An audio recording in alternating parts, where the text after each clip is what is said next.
सर्वपक्षीय किंवा जळगावकर नागरिकांच्या आंदोलनात शरद पवार गट देखील सहभागी झालेला आहे. काय आपली मागणी आहे? या ठिकाणी गेल्या 20-22 दिवसापासून जे आंदोलन जंतर मंतरवर चालू आहे त्याची कुठलीही दखल सरकारने घेतली नाही. आणि सगळ्यात मोठं दुर्दैव की नीटचा पेपर फुटल्याच्या नंतर 13 विद्यार्थ्यांनी आत्महत्या केली. एकाने जरी आत्महत्या केली तरी या धर्मेंद्र प्रधानचा राजीनामा पाहिजे होता. 13 विद्यार्थी होणारे डॉक्टर भविष्यातले आज या ठिकाणी आत्महत्या केली तरी देखील राजीनामा दिला नाही. म्हणून त्या ठिकाणी सोनम वांगचुक सारखे लोक उपोषणाला बसले. त्यांना देखील त्या ठिकाणी अमानुष पद्धतीने त्रास दिला जातोय. अभिजित दिपकेला त्रास दिला जातोय. या देशामध्ये लोकशाहीची हत्या केली जाते आणि म्हणून या ठिकाणी आम्ही त्याचा निषेध करण्यासाठी धर्मेंद्र प्रधानांचा राजीनामा मागण्यासाठी आलो आहोत.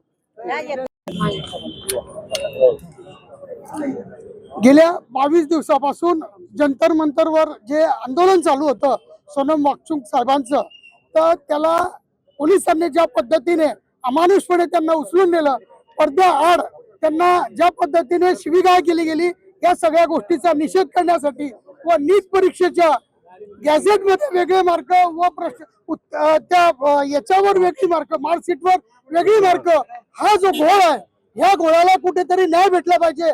कारण विद्यार्थी वर्षभर परीक्षेचा अभ्यास करतो आणि अभ्यास केल्यावर त्याला जर डबल परीक्षा द्यावी लागली तर त्याचं कुठेतरी मानसिक संतुलन ढासळतं. ही कुठेतरी शासनाची चुकी त्या विद्यार्थ्यांना भोगावी लागते आणि त्या विद्यार्थ्यांचं नुकसान होतं, पालकांचं नुकसान होतं आणि विद्यार्थ्यांना जो मानसिक, शारीरिक, आर्थिक छळ होतोय हा कुठेतरी थांबला पाहिजे.